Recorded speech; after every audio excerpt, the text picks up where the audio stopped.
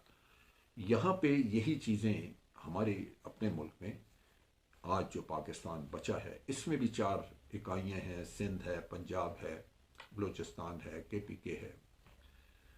مختلف زبانیں ہیں، تھوڑا بہت کلچر بھی مختلف ہے، لیکن ہم سب کہنے کو پاکستانی بھی ہیں، مسلمان بھی ہیں. یہاں بھی اگر ہم یہی بے احتیاطی کریں کہ کوئی کسی صوبے کی پاپولیشن جو ہے وہ آپ سے متنفر ہونے شروع ہو جائے فیڈرل گورنمنٹ سے، تو پھر اس کا نتیجہ یہی ہوتا ہے کہ دشمن آپ کا تیار بیٹھا ہے، وہ صوبے کے لوگوں کو بھڑکائے گا، وہاں آپ سے سیپریٹسٹ موومنٹ علیحدگی کی تحریکیں چل نکلیں گی. سو اس سے بچنا انتہائی ضروری ہے. ہر حالت میں تمام اکائیوں کی جتنے بھی اکائیاں ہیں اس میں جو رہنے والے لوگ ہیں ان کے اندر کبھی بھی یہ احساس مرنا نہیں چاہیے یا یہ احساس کم نہیں ہونا چاہیے کہ وہ کسی بھی لحاظ سے کم پاکستانی ہے، کم تر پاکستانی ہے. یہ بہت اہم ہے. پاکستان کی اونرشپ ہر شخص کے دل میں قائم رکھنے کے لیے آپ کو برابر سلوک، برابر انصاف اور پیسے کی تقسیم، ملک کے اندر جو مواقع ہیں ترقی کے، آسائشوں کے، ان کی تقسیم وہ بالکل برابر ہونی چاہیے تاکہ کسی بھی اکائی کو یہ احساس نہ ہو کہ ان کو اگنور کیا جا رہا ہے، ان کو پیچھے چھوڑا جا رہا ہے. اس پہ بہت ساری باتیں اور بعد میں کریں گے. دوسرا جو واقعہ آرمی پبلک اسکول کا ہے، اس میں جو جن کے بچے گئے ان کا بچوں کا کوئی بھی نعم البدل نہیں، ان کے زخم بھرے نہیں جا سکتے. وہ روزانہ کی بنیاد پہ جلوس نکالتے ہیں کہ ہمیں انصاف نہیں ملا. انصاف تو ہو گیا، انصاف تو ملا تھا. انصاف یہی تھا کہ جو پکڑے گئے اس میں لوگ ان سب کو سزائیں، پھانسی ہو گئی، سزائے موت ہو گئی. اکا دکا کوئی مفرور ہے جو کہ افغانستان میں کہیں پناہ لے کے بیٹھا ہوگا تو وہ بھی کسی نہ کسی وقت ہاتھ آ جائے گا. لیکن نسل چیز یہ ہے کہ آپ نے اس سے سیکھا کہ آپ نے آئندہ کے لیے کیا احتیاطی تدابیر کی کہ یہ واقعات دوبارہ نہ ہوں.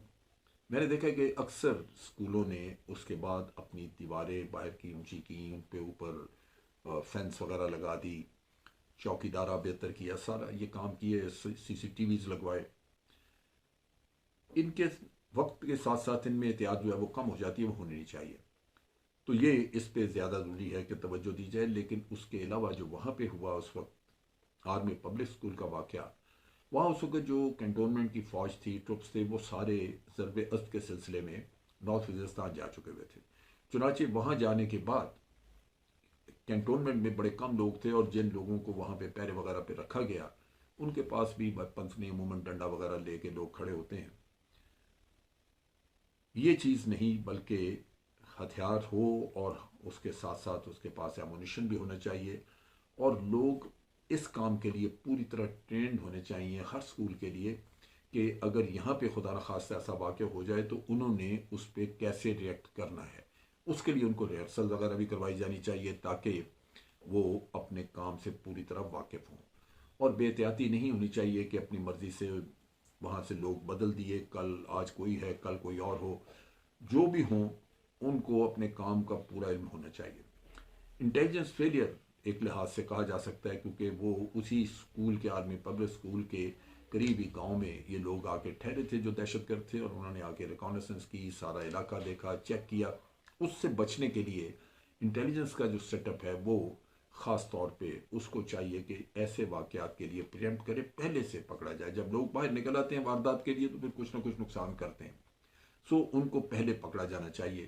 اس کے لیے انٹیلیجنس نیٹ ورک اور خصوصی طور پہ انٹیلیجنس کے لوگوں کو اسکولوں کے آس پاس اپنی نگاہ رکھنے کی ہدایات ہونی چاہیے تاکہ وہ ان واقعات کو بچا سکے اور بچوں کا تحفظ کیا جا سکے.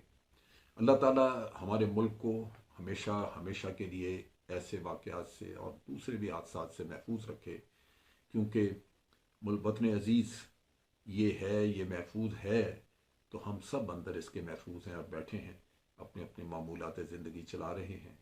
خدا نخواستہ کوئی ایسا مسئلہ آ جائے تو سب کے معمولات زندگی جو ہے وہ برباد ہو سکتے ہیں۔ رب العالمین سے دعا ہے کہ وہ اس ملک کو قائم و دائم رکھے۔ اب تک کے لیے اتنا ہی۔ افواج پاکستان زندہ باد، پاکستان پائندہ باد۔